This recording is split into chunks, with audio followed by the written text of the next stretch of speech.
The crisp morning air, once a refreshing balm to my soul, now carried an insidious chill, a premonition of ruin that began subtly, almost imperceptibly, with the persistent, unwavering rhythm of my wife's early departures, each day precisely 5:30 a.m., for what she always unfailingly, and with an almost theatrical earnestness, described as her yoga sessions.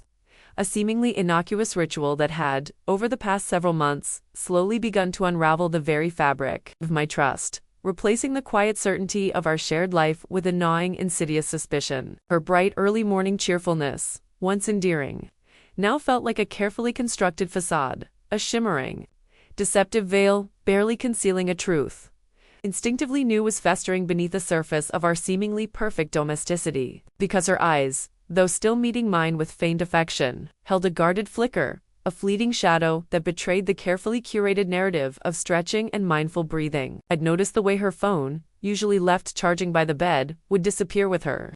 Its location services, which we'd previously shared for mundane things like grocery runs or meeting up, mysteriously disabled, a tiny, almost imperceptible detail that, combined with the faint, unfamiliar scent of cheap, cloying perfume that occasionally clung to her clothes upon her return, slowly but relentlessly chipped away at the bedrock of my unwavering faith.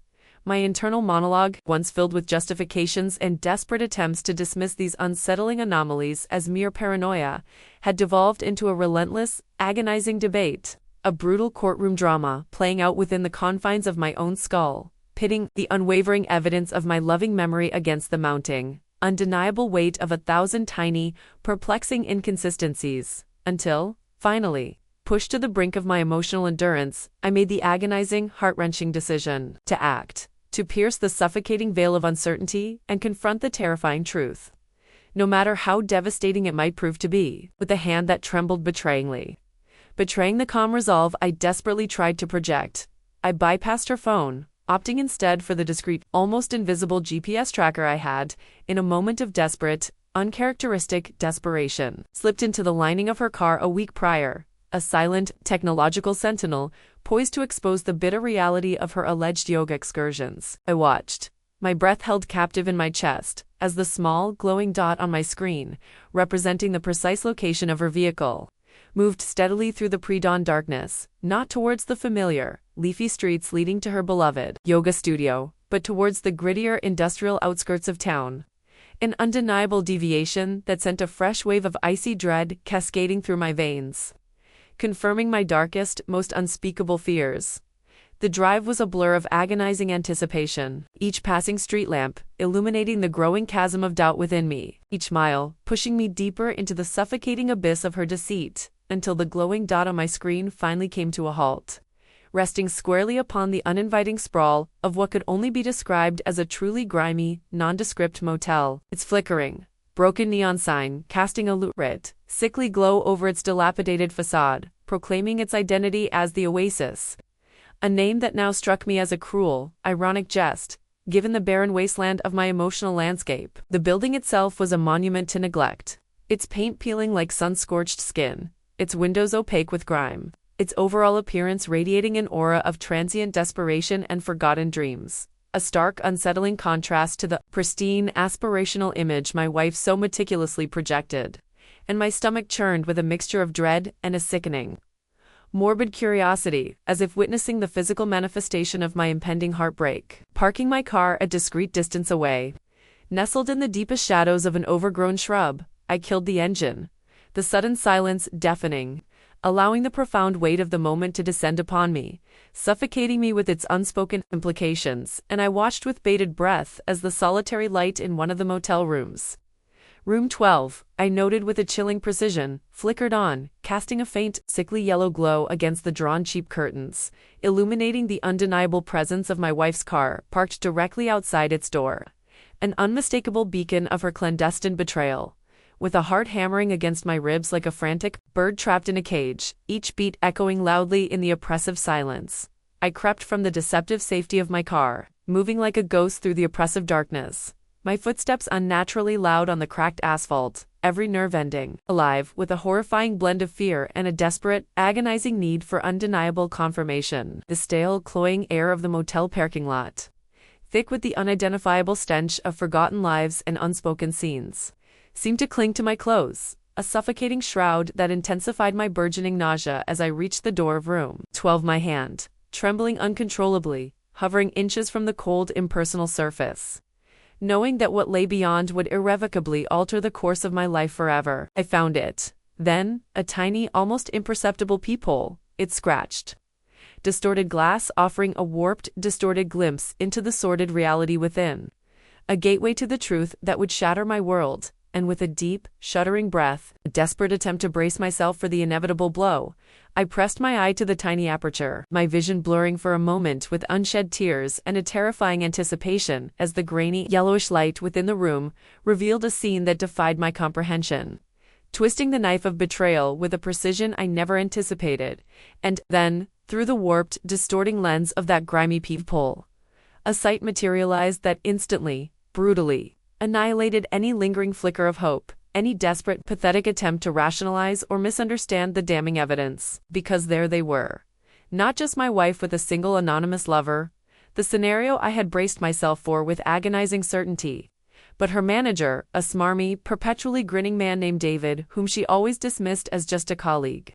His bloated face contorted in a sneer, surrounded by two other men whose faces I couldn't quite discern in the dim, sickly light, their shadowy forms creating a horrifying tableau that instantly transformed my understanding of her deceit, from a simple, if agonizing, infidelity into something far more grotesque, far more demeaning, far more utterly unspeakable, causing a cold black wave of nausea to wash over me, threatening to pull me under. The air, even through the tiny opening, was thick, oppressive, almost suffocating, with the cloying, cheap synthetic sweetness of perfume, a sickeningly familiar scent that now seemed to scream of desperation and squalor, assaulting my senses, with a visceral intensity that triggered an immediate, powerful gag reflex.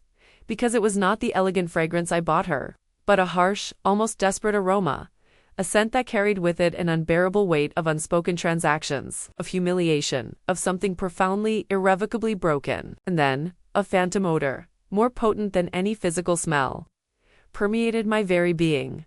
The stench of regret, a crushing, soul-deep despair that hit me with a force far more devastating, far more annihilating than the mere fact of her betrayal. Because it wasn't just that she was with other men, or even her manager, it was the sickening implication that she was doing something degrading, something she despised, something that stripped her of her dignity for reasons I couldn't yet fathom. A truth that felt infinitely more painful, more viscerally upsetting than any passionate infidelity could have ever been, leaving me shattered, hollowed out, and utterly consumed by a profound, agonizing sense of loss and defilement. My body, now heavy and inert, felt as if every bone had been replaced with lead, leaving me slumped against the cold, grimy wall of the motel, completely devoid of strength, as the full, horrifying magnitude of what I had just witnessed, of what I had just smelled, crashed over me. A tidal wave of revulsion that threatened to drown me in its icy depths. The scene replayed endlessly in my mind's eye, a grainy, nauseating loop. David, her manager, a man whose smug, knowing expression would now forever be etched into the darkest corners of my memory. And the two other shadowy figures, their identities, irrelevant to the profound sense of defilement that now consumed me. All of them in that squalid room with her, my wife, the woman who had always claimed to be at yoga, a grotesque parody of health and wellness. The cheap perfume, a sickeningly sweet miasma, seemed to permeate my very lungs, burning with every breath, a physical manifestation of the sordid, desperate reality that had just been unmasked. And the phantom scent of regret, a visceral, crushing despair that emanated not from me, but from the horrifying realization that she was steeped in it, immersed in a life of degradation, was what truly, fundamentally shattered me, tearing through the last vestiges of my hope and replacing it with a profound, agonizing emptiness. This wasn't a passionate affair, a fleeting moment of weakness driven by desire, or even a cunning, manipulative scheme for power or money. This was something far more pathetic, far more desperate. Something utterly devoid of glamour or even basic human dignity. Something that hinted at a deeper, more insidious reason for her presence in that wretched room with those men. A truth I dared not, could not, articulate even to myself. Because the implications were too terrible, too utterly soul-destroying to contemplate. My mind, amid of conflicting emotions, cycled through white-hot rage, an agonizing despair, and a profound sense of self-loathing for my blissful ignorance. but slowly, almost imperceptibly, a cold, hard resolve began to solidify within me, hardening my will, like steel, replacing the chaotic turmoil with a chilling clarity. The decision of how to confront her, of how to expose her secret, and tear down the meticulously constructed facade of her life, consumed my thoughts, overriding the immediate urge for an explosive, theatrical confrontation, because I knew, with an unwavering certainty, that this betrayal, so degrading and multifaceted, demanded a response that was equally strategic, equally devastating. A meticulous dissection of her lies, rather than a chaotic explosion of my pain. The hours that followed were a blur of agonizing self-control, of maintaining a facade of normalcy that felt increasingly suffocating. A performance that required every ounce of my rapidly depleting strength. As I moved through our once sacred home, now a tainted space, every shared object mocking my past naivety. Every breath a conscious effort to contain the raging storm within. I thought about the smell, the cloying perfume, and the crushing regret, and I knew that her betrayal wasn't just about infidelity. It was about her own self-destruction, her complicity in something sordid that stripped away not just my trust but her very essence. And that realization, profound and agonizing, fueled my grim determination. The long night stretched before me, an endless expanse of silent agony, punctuated only by the occasional creak of the house, settling, or the faint, distant hum of the city, as I lay in our bed. The space beside me now a vast, cold chasm, painfully aware of her presence, or rather, the stark absence of the woman I thought I knew, knowing that she was once again out there. Likely in that same grimy motel, continuing her degrading charade. Sleep was an elusive phantom, its comforting embrace denied by the relentless assault of images and sensations, the grimy people, the shadowy figures, the sneering face of her manager, and the overwhelming, sickening, olfactory assault of cheap perfume and pervasive regret, each a sharp, agonizing stab to my soul, etching itself deeper into my consciousness with every passing minute. The silence of the house, once a source of comfort, now felt oppressive, suffocating, amplifying the deafening roar of my shattered dreams and the relentless, agonizing questions that circled endlessly in my mind. Questions about who she truly was, what she was doing, and why she would choose such a path. Each query a fresh wound that bled into the next. There would be no immediate dramatic confrontation. That fleeting impulse had been replaced by a cold, calculating resolve.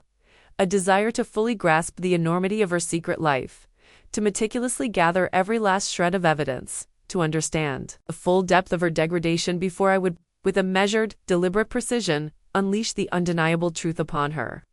Tearing down her meticulously constructed world of lies, piece by agonizing piece. The betrayal, the profound, agonizing depth of it, hit me again and again. Not just the fact that she was with other men, but how and where and why. Painting a picture of a life steeped in a sordidness that transcended simple infidelity. A grim, desperate existence, far worse than any romantic betrayal could have ever been, leaving me with a profound, aching sense of loss. Not just for the marriage, but for the woman I once believed her to be, a woman now forever lost to the suffocating stench of cheap perfume and bitter, agonizing regret.